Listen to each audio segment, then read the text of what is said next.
जय मसीह की। Good morning. आज सुबह प्रभु का वचन हमारे लिए भजन संहिता अध्याय 95 आयत 10 साम चैप्टर 95 वर्स 10 आपके लिए पढ़ना चाहती हूँ।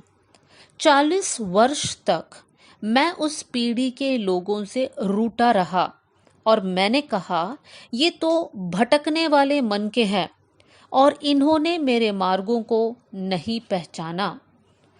परमेश्वर इज़राइलियों को देखकर कहता है कि ये लोग मेरी बातों को समझ नहीं रहे हैं, मेरी मार्गों को पहचान नहीं रहे हैं।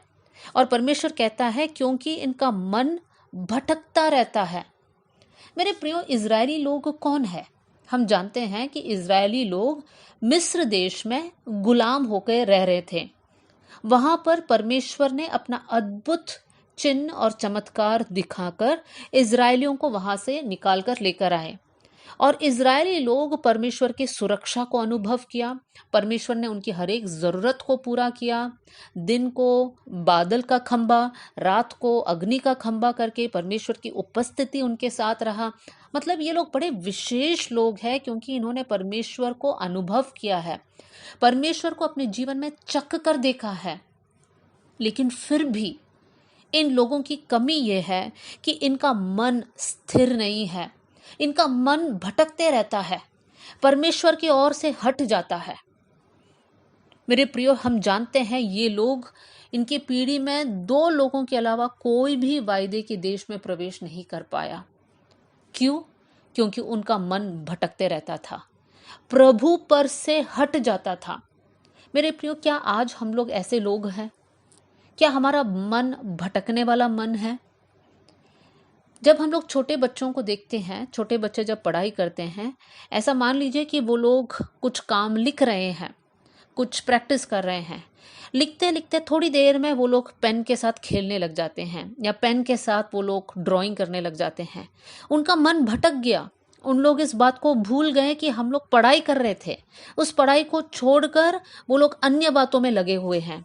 तो उनका मंजिल को वो लोग नहीं पहुंच पाते हैं क्योंकि उनको पढ़ाई कर कर एग्जाम लिखकर अच्छे मार्क्स लेना था।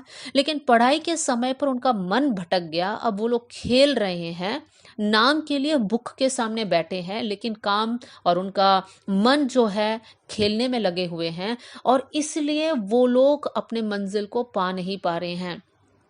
मेरे प्रियो, अगर छोटे बच्चों के जीवन में देखकर हम ये सीख सकते हैं, तो क्या हमारी आत्मिक जीवन कैसा है? हम लोग सब बोलते हैं हम प्रभु यीशु मसीह पर विश्वास करने वाले लोग हैं। हम लोग हर दिन बाइबल पढ़ते हैं, हर दिन हम लोग हर संडे हम कलीसिया जाते हैं। बहुत अच्छी बात है, लेकिन क्या हमारा मन भटकता है? बहुत सारी बातें इस संसार में हैं जिसके कारण हमारा मन भटक सकता है। धन का लालच, धन कैसे कमाना है, इस बात को सोचकर नए नए तरीकाओं को अपनाकर, कभी कभी गलत राह को भी अपनाकर जब हम आगे बढ़ते हैं तब हमारा मन भटक जाता है। इस संसार की व्यस्तता, हम लोग सब इतने बिजी हो गए हैं। हो सकता है हम अच्छे काम कर रहे हैं, लेकिन इतना बिजी है कि हमारे पास प्रार्थना करने के लिए वक्त नहीं है। मेरे प्रियो, हमारा मन भटक गया है। हमारे रिस्पॉन्सिबिलिटीज पर हम लोग इतना जोर दे रहे हैं। हो सकता है आप एक पिता है, एक हस्बैंड है, एक माँ है, एक वाइफ है, आप एक बहू होंगी, एक सास होंगी। हमारे अलग अलग रोल है। या फिर आप एक कंपनी में काम कर रहे होंगे, आप बॉस होंगे, आप एम्प्लॉय होंगे। हम लोग जिम्मेदारियों पर इतना फोकस करते हैं कि वचन पर मनन करने के लिए हमारे पास वक्त नहीं है। हमारे लिए वो इम्पोर्टेंट हो गया है। इसका मतलब हमारा मन भटक रहा है। मेरे प्रियो, इसलिए दाऊद भजन 51 और उसकी 10वीं आयत में प्रार्थना करता है, साम 51 वर्स 10 में, हे परमेश्वर, मेरे अंदर शुद्ध मन उत्पन्न कर और मेरे भीतर स्थिर आत्मा नए सिरे से उत्पन्न कर। दाऊद कहता है, प्रभु मेरा मन भटक रहा है, व्यभिचार की ओर चला गया। प्रभु मैंने पाप कर लिया, अब आप मुझे माफ कर देना और मेरे अंदर एक स्थिर आत्मा देना। चंचल नहीं, लेकिन स्थिर आत्मा। परमेश्वर इजकियल भविष्यवक्ता के द्वारा इजराइलियों को भविष्यवाणी देता है।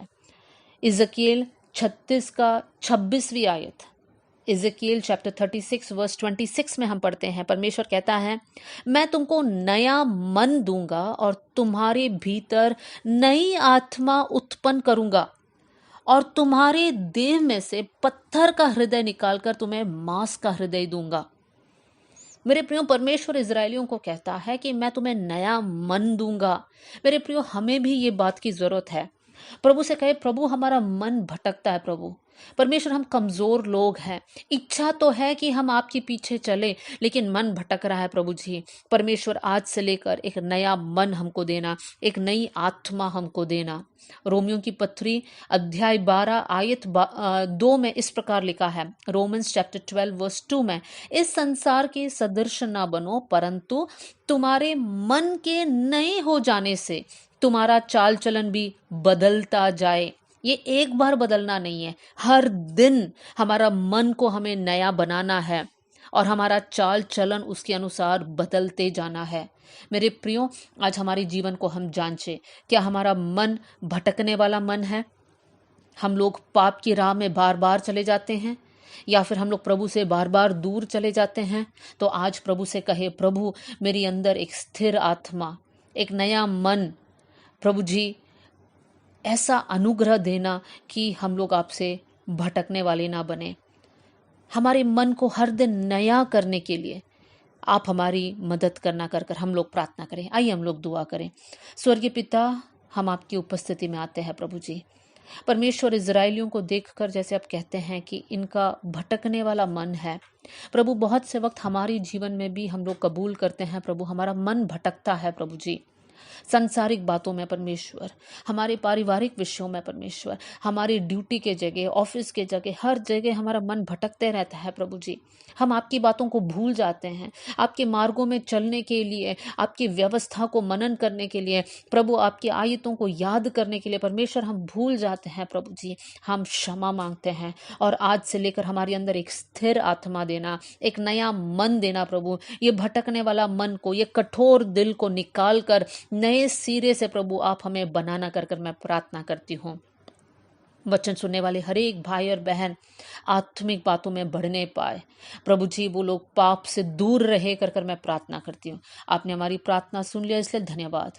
सारा आदर और महिमा आपको देते हुए यीशु के नाम से हम मांगते हैं, amen. God bless you all. जय मसीह की।